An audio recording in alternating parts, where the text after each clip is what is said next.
फिर से एक पीवाईक्यू क्वेश्चन है। क्वेश्चन कह रहा है more than 3 millions carbon compounds have been discovered in the field of chemistry. यानी कह रहा है कि मोर देन 3 मिलियन जो कार्बन कंपाउंड्स है वो डिस्कवर हो चुका है। अच्छी बात है। The diversity of this compound is due to the capacity of carbon atom for bonding with one another as well as with the other atom. तो इतना सारा कार्बन कंपाउंड मिला क्यों है?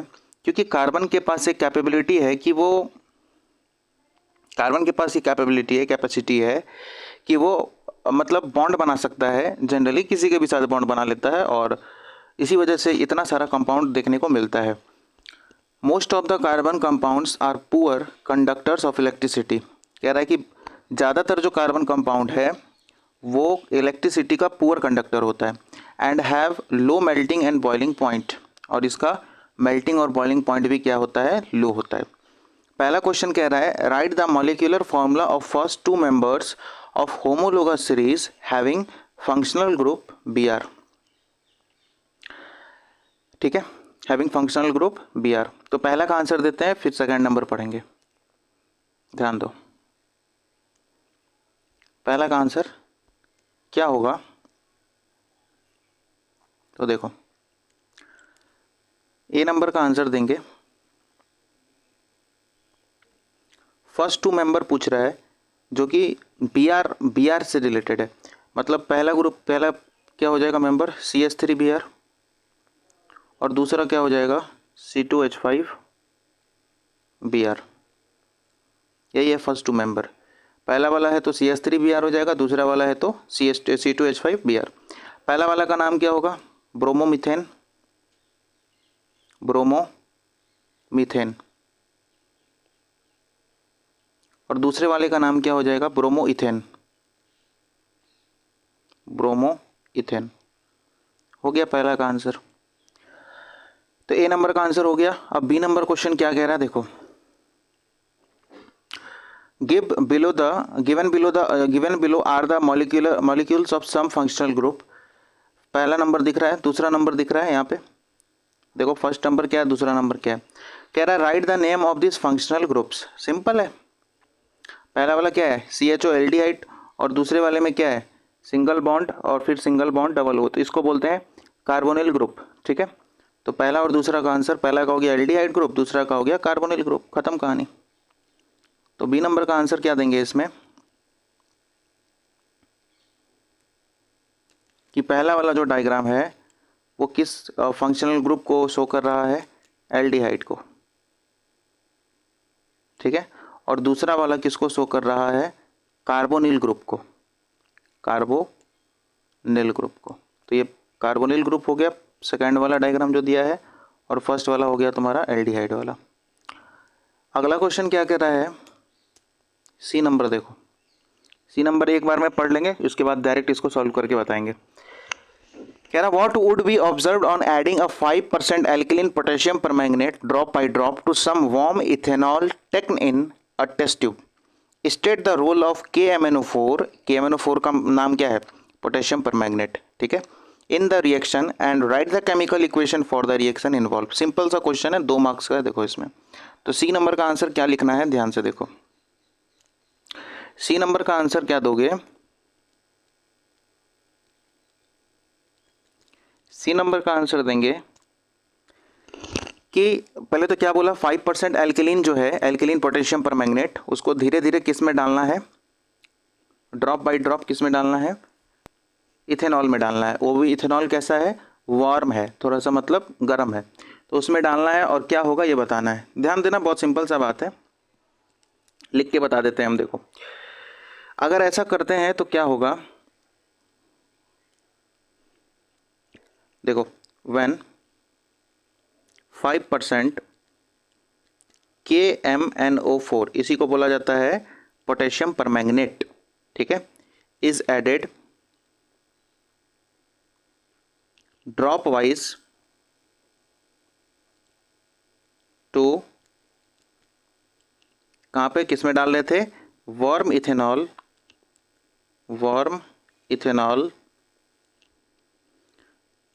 तो क्या होगा समझना, द पर्पल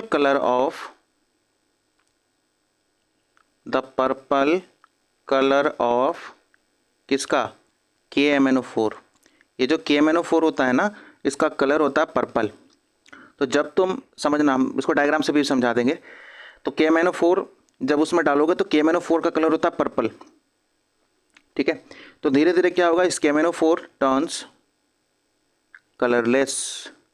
पर्पल से ये कैसा कलर हो जाएगा, इसका कलरलेस, डिकलराइज हो जाएगा, ठीक है। तो यहाँ पे पता है कौन सा रिएक्शन होता है, ऑक्सीडेशन रिएक्शन होता है।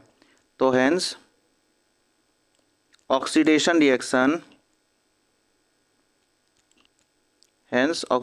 रिएक्शन कैन बी ऑब्जर्व्ड, ठीक है। Oxidation reaction can be observed मतलब होता क्या है ना, बेसिकली जब तुम इथेनॉल में पोटेशियम परमैंगनेट डालते हो इथेनॉल में, तो वो इथेनॉल जो है वो ऑक्सीडाइज हो जाता है और इथेनोइक एसिड में कन्वर्ट हो जाता है। मतलब इतना ध्यान रखो कि ethanol will be converted into ethanoic acid. लिख देते हैं, इथेनॉल इज ऑक्सीडाइज्ड टू, या कन्वर्टेड टू भी लिख सकते हो, या is oxidised to ethanoic acid. तो ये पूरा कथा है कि कैसे क्या हुआ, ठीक है, किसका कलर किस में चेंज हुआ और वगैरह वगैरह सारी बातें यहाँ पे लिखी हुई है, ठीक। अब तुम इसको ऐसे और समझो।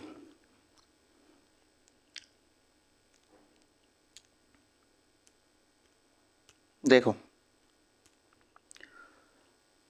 मतलब कहने का है कि ये जो KMnO4 होता है ना, इसका रोल क्या है, ये इसका काम क्या है। तो ये एक स्ट्रॉन्ग ऑक्सीडाइजिंग एजेंट होता है।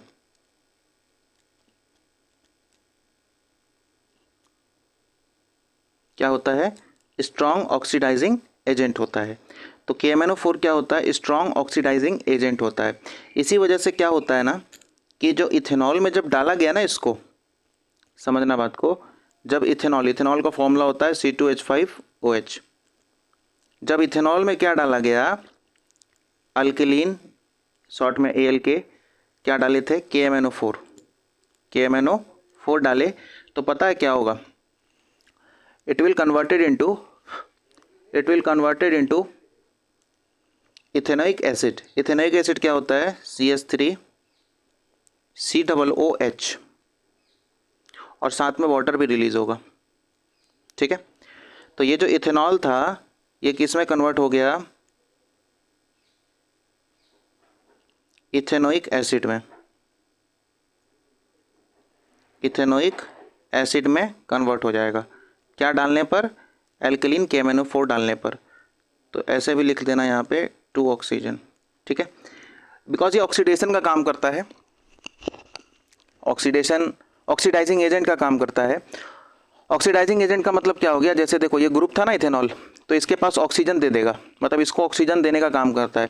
ऑक्सीडाइजिंग एजेंट मतलब कहते हैं कि इसको है जो किसी को ऑक्सीजन प्रोवाइड करे, ठीक है, जो किसी को ऑक्सीजन प्रोवाइड करे तो उसको ऑक्सीडाइजिंग एजेंट बोल दोगे। तो जैसे ये आया तो ये क्या किया, इस वाले को ऑक्सीजन प्रोवाइड किया, तब जाके ये बनता है इथेनोइक एसिड। इसीलिए इसको क्या बोल रहे हैं हम लोग, पोटेशियम परमैंगनेट को क्या बोल रहे हैं, तो ऑक्सीडाइजिंग एजेंट बोल रहे हैं, ठीक है। अब इसको ऐसे भी तुम समझ लो, ये तो समझ में आ ही गया होगा, तो इसको एक बार और समझ लेंगे ध्यान से फटाफट। देखो, एक समझना, एक कंटेनर था, सपोज टेस्ट ट्यूब मान सकते हैं। इसके अंदर क्या है, तो इसके अंदर पहले से क्या है, इथेनॉल है। ये क्या है, इथेनॉल है। इसके अंदर पहले से क्या था, इथेनॉल था। तुम इसमें बाहर से अब क्या डाल दिए, तुम इसमें बाहर से डाल दिए अल्कलीन KMnO4। क्या डाल दिए, अल्कलीन KMnO4।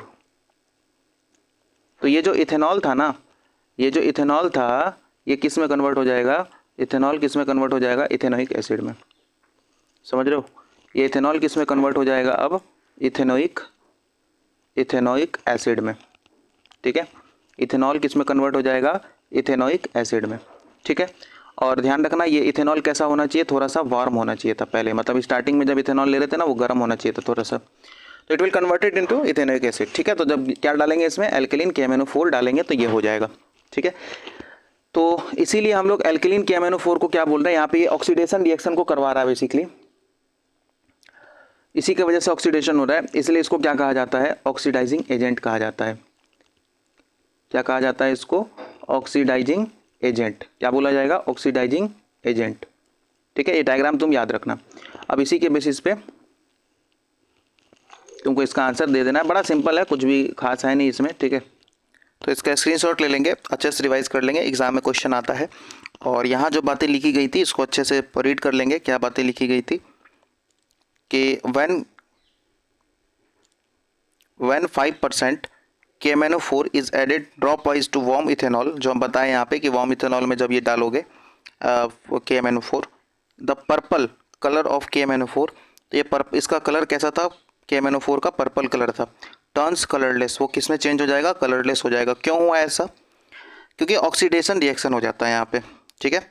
इसी वजह से जो पोटेशियम परमैंगनेट था यानी KMnO4 था, उसका कलर क्या हो जाएगा, डिसकलर हो जाएगा, ठीक है। तो oxidation reaction can be observed, ethanol is oxidised to ethanoic acid. Ethanol किस में कन्वर्ट हो गया, इथेनोइक एसिड में, ठीक है। इथेनॉल का फॉर्मूला याद रखेंगे, C2H5OH, इथेनोइक एसिड का भी याद रखेंगे, CH3COOH, ठीक है। सिंपल सा क्वेश्चन है, आराम से रिवाइज कर लेना, एग्जाम में आता है क्वेश्चन, ठीक है। मिलते हैं नेक्स्ट वीडियो में, तब तक के लिए धन्यवाद।